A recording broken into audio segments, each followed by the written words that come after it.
لا إله إلا الله لا إله إلا الله لا إله إلا الله لا اعوذ باللہ من الشیطان الرجیم بسم اللہ الرحمن الرحیم۔ کروڑوں درود اور سلام آپ صلی اللہ علیہ وآلہ وسلم اور آپ صلی اللہ علیہ وآلہ وسلم کی آل پر۔ السلام علیکم ورحمۃ اللہ وبرکاتہ۔ میں ہوں مقبول احمد، آپ کا ہوسٹ مقبول نظر چینل کے ساتھ۔ آج ہم بات کریں گے اسرائیل کے حوالے سے۔ کیا پاکستان کو اسرائیل کو تسلیم کر لینا چاہیے؟ کیا اسرائیل پاکستان کے ساتھ شفاف سفارتی تعلقات چاہتا ہے یا اس کے پیچھے بھی کوئی گھناؤنی سازش ہے؟ یہود و نصارہ کے بارے میں قرآن پاک کیا فرماتا ہے؟ اے ایمان والو، یہود و نصارہ کو دوست نہ بناؤ، وہ آپس میں ایک دوسرے کے دوست ہیں، اور تم میں جو کوئی ان سے دوستی رکھے گا تو وہ انہی میں سے ہے، بے شک اللہ بے انصافوں کو راہ نہیں دیتا۔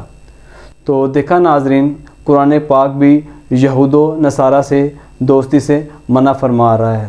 پاکستان بننے کے بعد مئی 1948 میں اس وقت کے اسرائیل کے پرائم منسٹر ڈیوڈ بن گوریون نے ایک ٹیلی گرام قائد اعظم رحمۃ اللہ علیہ کو بھیجا۔ قائد اعظم رحمۃ اللہ علیہ نے اس کا جواب دینا گوارا نہ سمجھا۔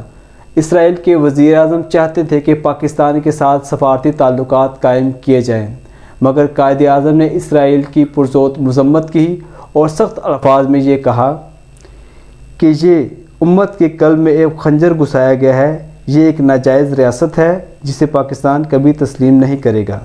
اسی پر علامہ اقبال نے کیا خوب فرمایا ہے، خون اسرائیل آ جاتا ہے آخر جوش میں، خون اسرائیل آ جاتا ہے آخر جوش میں، توڑ دیتا ہے کوئی موسیٰ طلسم سامری۔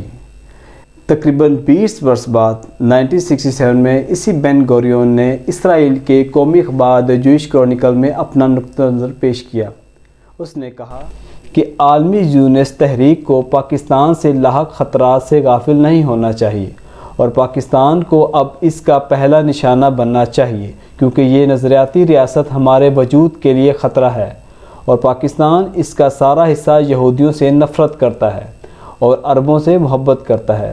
عربوں کا یہ عاشق خود عربوں سے زیادہ ہمارے لیے خطرناک ہے۔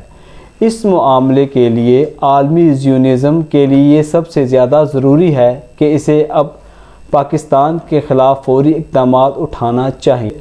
اگرچہ ہندوستانی جزیرہ نما کے باشندے ہندو ہیں جن کے دل مسلمانوں کے خلاف نفرتوں سے بھرے ہوئے ہیں، لہٰذا بھارت ہمارے لیے پاکستان کے خلاف کام کرنے کا سب سے اہم اڈہ ہے۔ یہ ضروری ہے کہ ہم اس اڈے کا ناجائز فائدہ اٹھائیں اور تمام بیس و خفیہ منصوبے کے ذریعے یہودیوں اور زیونسٹ کے دشمنوں پاکستانیوں پر حملہ آور ہوں اور انہیں کچل دیں۔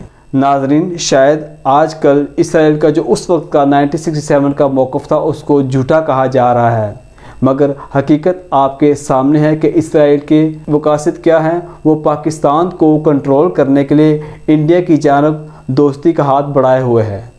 انشاءاللہ تعالیٰ پاکستان کے تمام ادارے پاکستان کی سالمیت کے لیے کام کریں گے، اور قائد اعظم اور علامہ اقبال رحمۃ اللہ علیہ کے نظریات کو سامنے رکھتے ہوئے انشاءاللہ تعالیٰ اسرائیل کو کبھی بھی تسلیم نہیں کیا جائے گا۔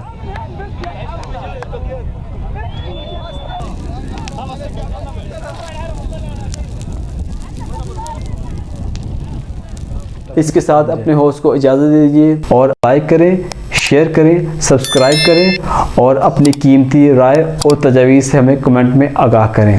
جزاک اللہ خیرہ۔ السلام علیکم ورحمۃ اللہ وبرکاتہ۔